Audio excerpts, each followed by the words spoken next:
Okay, so in this video we're going to talk about making and driving Ziva bones.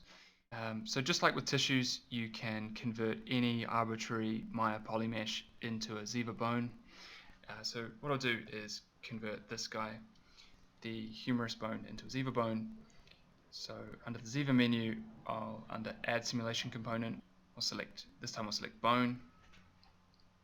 And you can see it added it successfully because we have these white dots on the vertices of the mesh. And you can also select more than one object at a time, so I can select these two objects at the same time, and then again under the Ziva menu select bone. And as these objects are not tissue objects and there's nothing driving the bones at the moment, if I play back the timeline, nothing's going to happen, which is fine. But the difference between Ziva tissues and Ziva bones is that tissues are dynamic objects, so they're simulated, whereas bones are kinematic objects. Which leaves the question of, well, then how do you drive Ziva bones? And so basically any way that you can move a mesh in Maya currently is a valid way of driving a Ziva bone. So there's three common ways of moving meshes in Maya that are relevant to Ziva.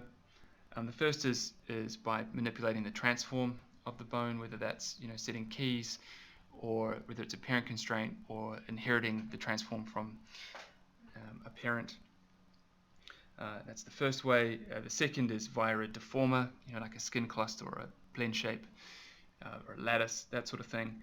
And then the third is via a direct connection to the in-mesh attribute on the shape node. So that's usually an alembic, but it can also be from the outgoing connection of another mesh or something like that.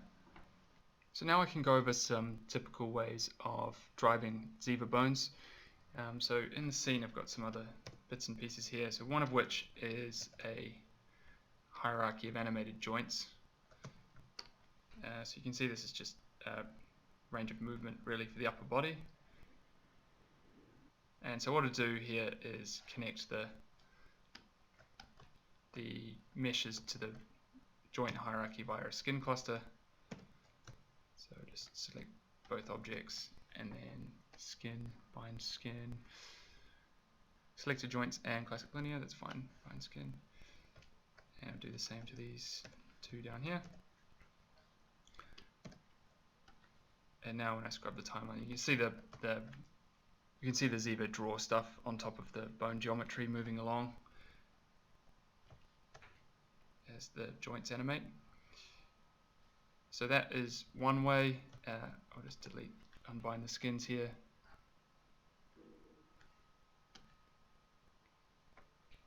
Those are disconnected, and then hide the joint hierarchy. I've also got this alembic cache of the same animation.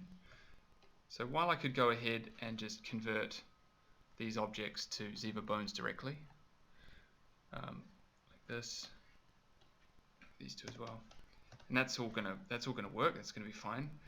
What I'm actually gonna do is make a blend shape between the driver bones and the corresponding Ziva bones. So I'll just remove the Ziva stuff from those bones there. So under the Ziva menu, you can remove tissue cloth or bone, and then move these out a little bit so it's easier.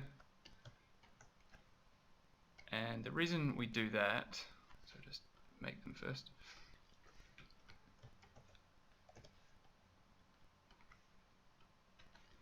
And then this last one. And the reason we do that is because then it becomes very simple to switch out animations on top of your muscle rig. So what effectively happens is that you simulate the muscles on top of animated bones, right? And it becomes very easy to switch out animations because you can run a script to simply delete the blend shapes running into the Ziva bones, and then import in a new alembic cache and drive your simulation that way. And while technically you can build Ziva bones and muscles on top of your animation rigs, we try to encourage people not to do that because Ziva is very interested in seeing what's happening at the subframe level, which is the time between frames.